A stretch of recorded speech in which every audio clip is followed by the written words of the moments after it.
যারাই অন্যায় করছে তাদেরকেই আইনের আওতায় আনা হচ্ছে বলে জানিয়েছেন স্বরাষ্ট্র উপদেষ্টা জাহাঙ্গীর আলম চৌধুরী।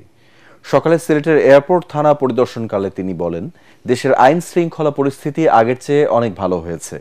পুলিশের মনোবল বাড়ানো সহ আনুষঙ্গিক সুবিধা দিলে পরিস্থিতি আরও উন্নতি হবে বলে আশা স্বরাষ্ট্র উপদেষ্টার। সিলেট মেট্রোপলিটন পুলিশের কমিশনার রেজাউল করিম ও রেঞ্জ ডিআইজি মুশফিকুর রহমান সহ সিনিয়র পুলিশ কর্মকর্তারা এ সময় উপস্থিত ছিলেন। অনেক সময় তাদের অ্যাকশন নিতে দেরি হয়, যেহেতু ধরেন এখানে আমাদের অনেক সংকট রয়ে গেছে, এদের গাড়ি ঘোড়ারও কিন্তু অনেক সংকট। অনেক গাড়ি ঘোড়া ওই সময় নষ্ট হয়ে গেছে, পুড়া গেছে, থানা পুড়া গেছে, ওগুলো তো সব আমরা করে দিতে পারিনি। আমরা তো একটা নতুন গাড়ি এখন পর্যন্ত কিনে পারি না। যেহেতু আমার মনে হয় চেঞ্জ অনেক হয়েছে, তারপরও আল্লাহ দিলে আরো হবে।